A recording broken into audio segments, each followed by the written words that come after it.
Hello everyone, welcome to Talent Sprint and welcome to this part 3 of Indian agriculture. In part 2 we have seen the various crops like rice, wheat, sugarcane, millets, oil seeds, etc. In this part 3 we'll see some more crops and conclude this agricultural topic. Okay, so let's move on to the crop called tea. So tea crop is the most highest grown beverage crop in India, the highest grown beverage crop, and tea is consumed like anything in India. Okay, tea is very famous in India, right? So tea is the highest grown beverage crop, the most grown beverage crop, and the second comes coffee. Okay, so tea grows well in the tropical as well as subtropical areas. It requires well drained soil which is rich in humus as well as organic content. Okay, and it requires frost free climate. That means there should be no snowy climates. Okay, it cannot grow in snowy climates, but it can grow in warm as well as tropical as well as subtropical regions. And the tea is mostly grown in the areas of the hilly regions, particularly because this it requires frequent showers. Frequent showers happen mostly in the hilly regions, right? I have told you in the types of rainfall. Okay, orographic rainfall, and frequent showers are most important, and there should be frost free climate. These are the two major requirements for tea cultivation, and it is a labor intensive industry. It requires cheap and skilled labor, and mostly the tea is obtained from the leaves itself, right? Drying the leaves of the tea plant, and mostly the tea is processed near the estates or tea estates itself. It is a plantation type of crop, right? So near the plantation itself the tea processing units are established so that the freshness of the tea will be retained. And most major tea producing states are Assam, next West Bengal. In West Bengal we have Darjeeling, Jaipalguri districts, and next Tamil Nadu and Kerala are the most major tea growing states, and other tea growing states are Himachal Pradesh, Uttarakhand, Meghalaya, Andhra Pradesh, Tripura are also other tea producing. Major are Assam, West Bengal and Tamil Nadu, Kerala, etc. And next, moving on to the second most grown beverage crop in India is coffee. So coffee is generally obtained from the seeds, right? Tea is obtained from leaves and coffee is obtained from the seeds of the coffee plant. The most important variety in India is Arabica variety, and is also very famous in the world. It was brought from Yemen, and tea cultivation was actually introduced by the Britishers to India, particularly the plantation type of agriculture. Okay, coffee is also mostly introduced by the foreigners only, and the important variety is Arabica variety, which has a very good smell and taste. And initially the cultivation was introduced in the Baba Budan hills. Baba Budan was a saint, was very famous in Karnataka. So later it has moved to Kerala, Tamil Nadu, etc. This type of crop, and the temperature required is 23 to 28 degrees centigrade, and rainfall is medium, and there must be frequent showers for this growth of the coffee crop. Okay, and there should be frost free and frequent showers. These are the most important factors for both tea as well as coffee cultivation. Next is rubber, and where the coffee crops are grown, particularly Karnataka, Kerala, Tamil Nadu and the northeastern states. Okay, next, moving on, rubber is also a plantation crop. It requires moist and humid climate. Always the temperature should be humid, that means it should be moist. Okay, it should not be dry, and the rainfall should be more than 200 centimeters, and the temperature should be more than 25 degrees centigrade. It always requires moist and humid climate, and it is mainly grown in Kerala, Tamil Nadu, Karnataka, Andaman Nicobar Islands and Garo Hills of Meghalaya. Okay, Kerala means rubber, right? Rubber is very famous. The highest producing rubber state in India is Kerala itself. Okay, hope you see when you go to the rubber in Kerala, near the rubber trees, the rubber is extracted. Some small covers are tied to the rubber tree so that the lax will come out and will be collected in that cover, right? So that lax will be used, and the vulcanization of rubber is done so that we get the desired products like tires, etc. Okay, The next important crops is cotton. Cotton is a fiber crop. It is generally grown for textiles, right, and other clothing materials, etc. Generally cotton is obtained from fruit or flower of that cotton plant. Okay, and it is grown in mostly in rigor soils. I've already told you in the Indian soils topic, rigor soils are also called as black cotton soils. Okay, or black soils. Black soils, I've told you, they have a high water retention capacity and they are mostly clay in nature. So whenever there is water, they become clayey. Whenever there is no water, they become dry. Okay, there will be patches on that soil. I've told you in the Indian soils topic.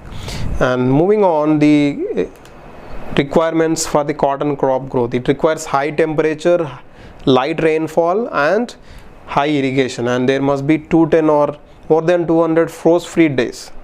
That means very less frost or snowfall should be available for the cotton growth, and bright sunshine is also required. And it is a kharif crop. It requires 6 to 8 months to mature, to be harvested. And the major cotton growing states are Maharashtra, Gujarat, Madhya Pradesh, Andhra Pradesh, Telangana, Tamil Nadu, Punjab, Haryana, etc. Moving on to the second highest grown cotton crop is cotton, and second highest grown is jute. Jute is also called as golden fiber. Okay, this is a very important point for our examination. Jute is also called as golden fiber. Why? Because the stem of the jute plant will be in golden color, so that's why it is called as golden fiber. And jute is obtained from the stem of the jute plant. Okay, we dry the jute plant, then we'll get the jute material from the jute plant. Okay, it grows on well drained fertile soils. Okay, and generally jute is used to make jute bags, gunny bags, etc. Okay, nowadays jute bags are more popularized because of the plastic ban, right? You have to use jute bags instead of plastic because they are environment friendly in nature and they are also biodegradable. Plastic is not biodegradable, right? And most highest grown states in India for jute is West Bengal, Bihar. We have lots of jute mills because of the partition of East Bengal and West Bengal, right? Partition of Bengal in 1905, right? Yes, now the East Bengal is the Bangladesh, right? And high temperature is also required for the growth of jute. So jute is also called as golden fiber. Next, so these are some of the important crops I've mentioned. Now I'll be speaking about the causes for the backwardness of Indian agriculture. We have seen how much does India take from agriculture. 50% are employed in agriculture. It is contributing only 14 to 17% to GDP, right? So what are the causes for backwardness in India? We shall see now.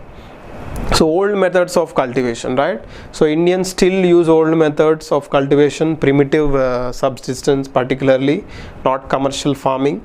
They are yet to take up. Some people are using them, but most of the people are following only old methods. Next is over dependence on rainfall. So people will be waiting for rainfall, and sometimes if the rainfall is less, so they may not be growing those crops. So this should not be the case, and floods and drought will cause frequent damages to Indian crops. Soil erosion is also one of the backwardness problem which will hamper the productivity of Indian agriculture. Small and fragmented land holding. Most of the 90% of Indian agricultural households are less than 1 acre or 1 hectare. Okay, so because of small lands, the productivity will be very less. Okay, so that's the problem. And next is practice of dividing and subdividing for inheritance. You are again dividing the same small piece of land into small pieces, so that it will be causing disturbance to the productivity. And poor quality of seeds, the middlemen will be cheating the farmers in the quality of seeds or fertilizers, pesticides, etc. And faulty and unreliable irrigation facilities. Okay, they may not be using modernized ones.